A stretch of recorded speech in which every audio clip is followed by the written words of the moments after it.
Hello and welcome to another one of our Quilting Bee machine feature videos.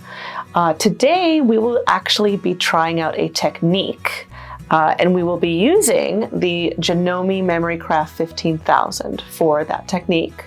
This is the top of the line Janome sewing and embroidery machine. Again, it's the Memory Craft 15,000. And we will be using it specifically because it is Wi-Fi capable. It is one of two machines in the current line that Janome has that can connect to Wi-Fi and connect to your iPad using Wi-Fi. Other things to love about this machine, its embroidery module is mounted to the back of the machine. So in contrast to the majority of embroidery machines on the market, which have an embroidery module that extends out here, you do not need to have a huge desk space laterally in order to use your embroidery machine. You do need depth to your desk, but for those of you who have been unable to fit a sort of standard embroidery machine onto your desk, this can be a great alternate version. Other reasons to love this machine: as a sewing machine, it is huge. It's 12 inches of throat space for your quilting needs. Wonderful lighting, extra light that pops out. And overall, it is just their top of the line. So for today, we're going to be doing some custom quilting in the hoop. So I've got my cute yak here, and we're going to be doing some designs both on his fur and in the background. This is going to be an embroidery technique, and we will be using one of the Janome embroidery apps to achieve this effect. So before we get started, I want to show you the prep that I've done. I have hooped a batting, just a normal warm and natural batting in my hoop, and I am floating my piece of fabric on top of it. We're going to be making a custom quilted coaster, mug rug, part of a bag, whatever you want that would be a quilted piece of fabric. What's important about what I've done is I have not obscured the edges of the hoop. And so I actually cut away the parts of the fabric that were going to obscure the edges of the hoop. And I have 505 spray, which is a temporary spray adhesive holding my cowl in place. On the back, I currently have nothing. We will be adding a flannel backing as our last step. It's going to cover our stitching. Now, if you wanted to do custom quilting, you're welcome to hoop your entire quilt all at once, and that of course would already have a batting on it, or excuse me, a backing on it. That said, you should know that like all embroidery, this process leaves little tails on the back, and so you're going to have to go in and clip those, or as I'm doing, I'm just going to cover it. Okay, so first step we're going to do is create a custom basting box. We are going to let the machine show us what is the maximum stitchable area allowed to us. Okay, so I put my hoop on, and then I am going to select any design. It doesn't matter, it just has to be small enough to fit in this hoop. It would do me no good to grab a really big design that I can't put in this hoop. So this Easter egg, for instance, I don't care, I'm not stitching out this design. All that matters to me is giving me the ready to sew screen so that I have access to a basting box. Okay, the basting box is found up here. There's 4 arrows that point at each other. And then I have the options for a bunch of different basting techniques. I can baste around the outside of the design. I can baste around the outside of the design and within the design, or I can create a custom basting box. We're going to do custom because none of the other options are going to give us the largest possible basting box, which is what I want. So first thing is I hit this letter A, and it says, okay, right now I'm going to start my corner kind of in the corner of the horn of my bovine here. That's not where I want it. I want it as far in the corner as it can go. So I'm going to start pushing that point up and to the left as far as it will let me go. Perfect. Okay, so now I'm much better up in the corner of where I want to be. And that's as far as it allows me, and that's okay with me. I am creating whatever amount of this panel that I want. It's okay to me that it's not in the farthest corner. Okay, now I hit B. And again, it shows me this is currently where B is going to stitch out, somewhere towards the middle of the panel. Again, I'm going to move it as far down and as far to the right as possible. Okay, so I am assured that I have created the largest possible basting box for my bovine. And I'm going to go ahead and hit start.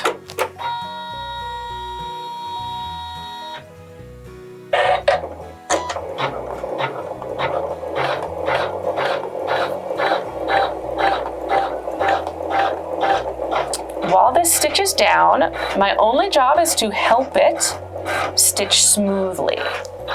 So if there's any wrinkles in my fabric, I'm kind of helping smooth them.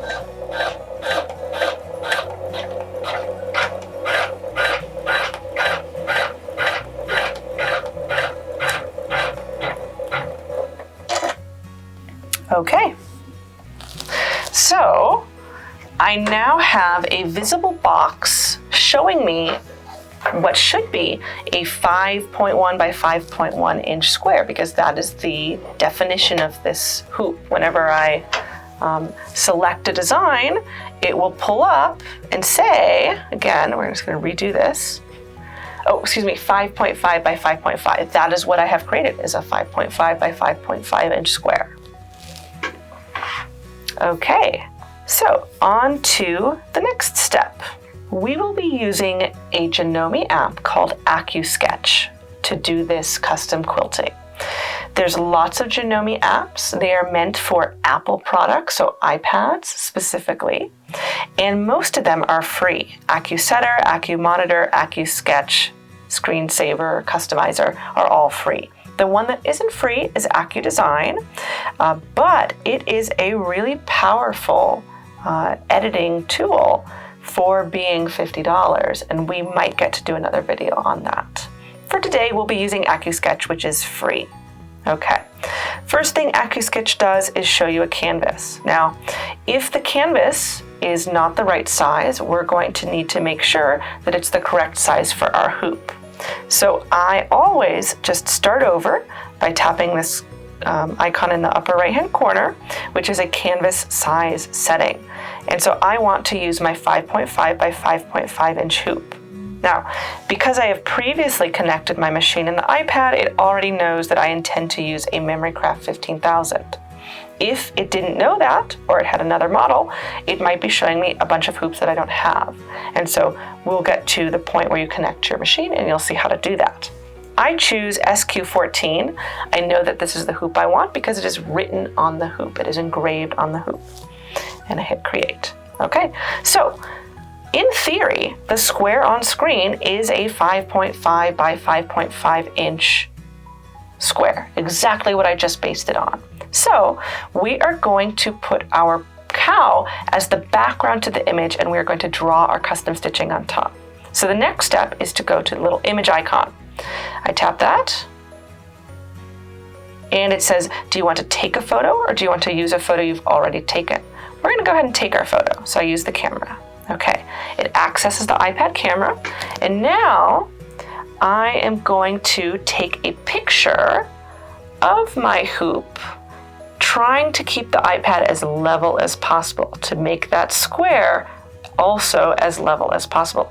I'm also going to try to keep that hoop square in the picture. I'm trying not to take it at a severe angle. This is all going to help with the lining up process, makes for more precise stitching in the end. Okay, review what I've done. I don't love it. We're going to go ahead and retake that. We'll see if I can't get it a little less skewed.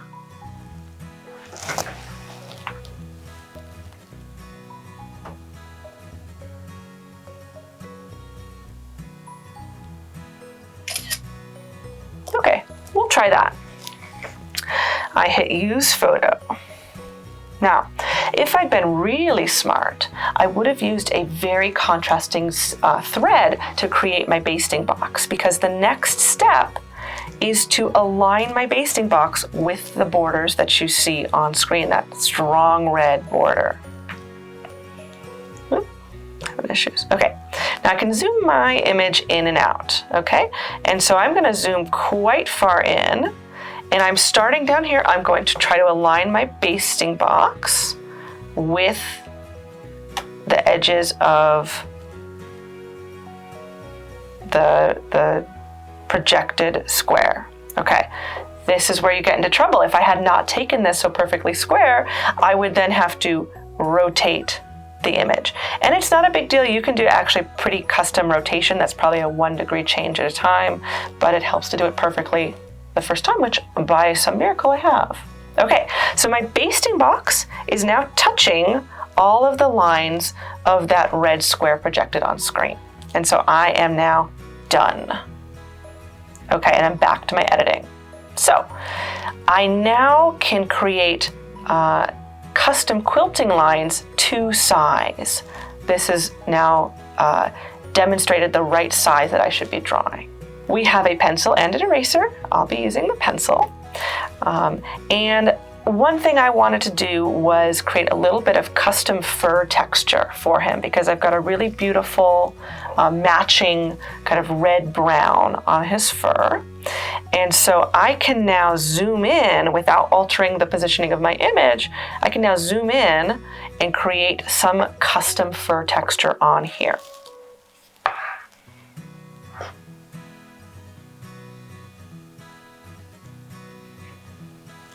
Okay, now, I'm not the world's best artist. If I hate what I've done, I can always go back in and erase, and especially in points where it looks like it didn't quite perceive that I wanted a long continuous line. Maybe I drew too quickly. We're gonna see if I can go back and improve that. Now, whenever we're connecting lines that I've drawn in 2 separate strokes, you have the choice down here to say either connect lines that are very close together or do not connect them. So if right now there's no dashed line connecting these 2 dots, it's not going to connect lines that are very close together. And so you can see I'm going to try to continue this line, but I didn't quite make it. There's a gap. So this is not helping me out here. It's letting me have that gap. Not what I want right now. I need all the help I can get. And so I say, no, connect lines that are very close together. And now I try again. Oop, I try again with my pencil. That would make more sense. And the little dot goes green when I get close to another line, which means it's going to go ahead and connect those. Okay. We're going to do a little bit more custom fur. So we will call that good for now. We've got some custom quilting. And then I'm going to add my background lines. So we might just do some echo quilting. I could also try to draw in a little bit of a background for him, some grass or some clouds. For now though, let's just do some echo quilting. So I'm just going to trace around. Okay, so we're going to do a little bit of cleanup on the image before we go to the stitch out. I am backing all of my lines that are right up to the edge just a little bit away from the edge to convince the iPad that I am not exceeding the boundaries of that 5.5 by 5.5 inches. Okay, so I've erased all the lines just slightly away from the edge. And then, because I drew some of these lines from far away, I probably was moving too quickly, and instead of drawing a continuous line, I've got this sort of dotted effect. And I think the machine is going to be a little happier if that's more of a continuous line. It does have limited intelligence to sort of interpret that, but I want to make sure it's very clear. So I'm just erasing all of that.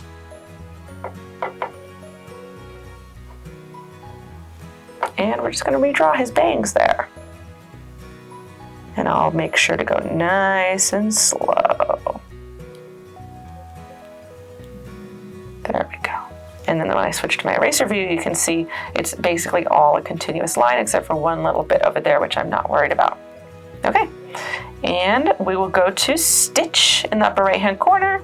Shows us exactly what it is we are going to be doing in our custom quilting. We have the choice of switching between a single stitch to a triple stitch or a zigzag stitch. I would do a triple stitch if I wanted it to look more hand done, but I want this to look like quilting, so I'm going to stick with a single stitch. Okay. At this point, we are going to send it to the machine. Now, what I did before we turned the cameras on is connect both my machine and my iPad to the same Wi-Fi network. If you have two Wi-Fis in your house, perhaps a faster speed and a slower speed, they do have to be on the same speed of Wi-Fi. They both need to say the exact same connection for both of them. Okay, now I hit send, and if they're on the same Wi-Fi, it should find the sewing machine, and mine's called Janome Memory Craft 15,000. Now, it wants to put it in a bigger hoop. It wants to put it in the, 9x9. I want to put it in square 14 because that's what I've prepped, and so I selected it. That was why I was backing those lines away from the edge, so it would accept putting it into the smallest hoop. Okay, and I hit send. Now, immediately, my machine has put a little thinking face on, and lo and behold, what's on my iPad is now on my screen. This is the magic of the Wi-Fi connection. Okay, now for the fun part. So, I'm doing something a little more complex than I have before. I have both background stitching and cow stitching, and I want distinct colors for each. Now, to see what's going to happen first, I could skip through my stitches here on this screen, but my iPad has this nice feature where I can just say, show me the stitch out. So right now I'm in my stitch area, and I hit the little play. It's going to show me where it's going to start so that I know, should I be starting with my background color or my cow color? Now, it's going to stitch out in the order I drew stuff, which works out great for me because I believe I drew everything in the correct order, but I can definitely double check myself here. We'll go to sprint speed so it speeds up. We'll look at exactly as a cow, cow, cow. There's my first background line, background.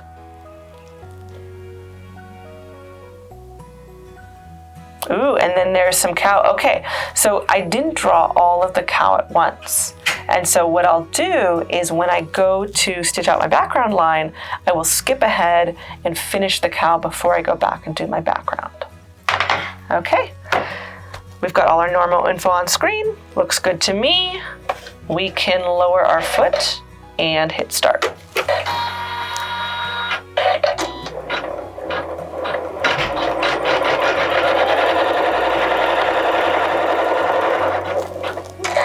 Now, as I'm starting, I'm keeping an eye on my tension. I'm going to decrease my tension a little because I did not swap for my high tension bobbin case. This was set up for sewing, and I did not swap out for the embroidery bobbin case. That's okay, I can compensate. I'm just going to drop that tension a little so that I don't see any of that pesky bobbin thread poking through.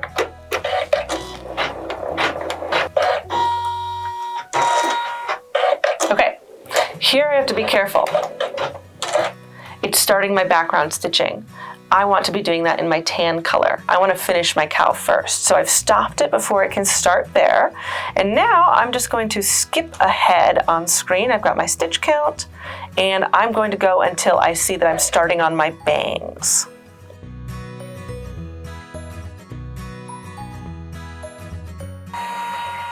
Getting there. There we go. So there's the start of my bangs. Now, before I started moving, I remembered that the start of my background stitching was around stitch number 300, so that I will be able to quickly jump back to that and not have to do all that guesswork when I go back to do the background. Okay.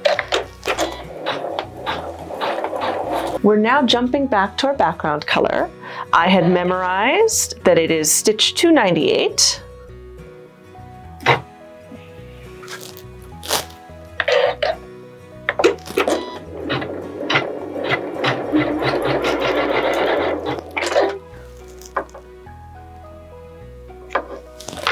All right, now the only pitfall I have to watch for is that my tan does not jump over and stitch my bangs again.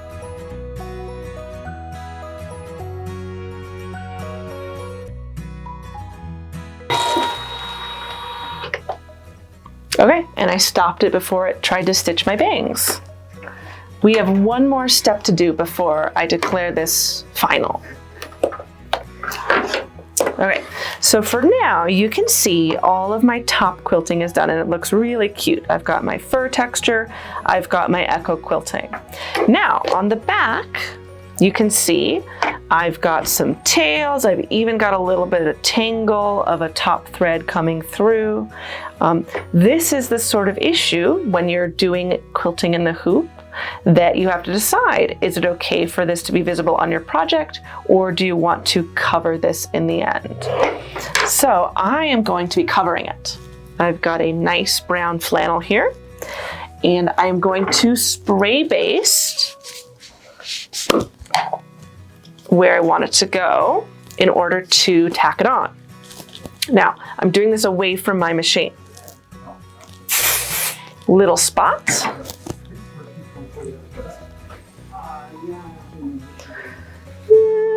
Put that on. And then the last step, I am simply going to repeat that basting box, which was the first step, in order to hold this on.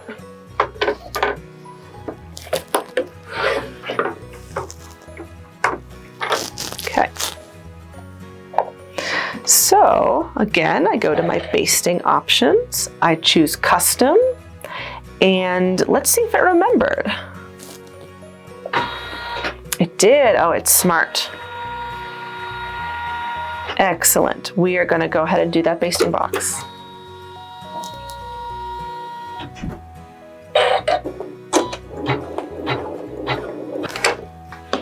Okay, here's our handiwork. We've got a custom quilted cow with a clean back, none of it visible. I'm now going to go away, and through the magic of video editing, I'm going to finish this, and you're going to see how cute it is once it's out of the hoop and all cut out and framed. Okay, so as promised, we're back with the finished product. I just threw a quick binding on this, and as you can see, we've got our adorable cow, and it's got some very subtle echo quilting on it. You can hardly see that custom quilting, but it adds a nice little touch for whoever's getting up close and personal with your work.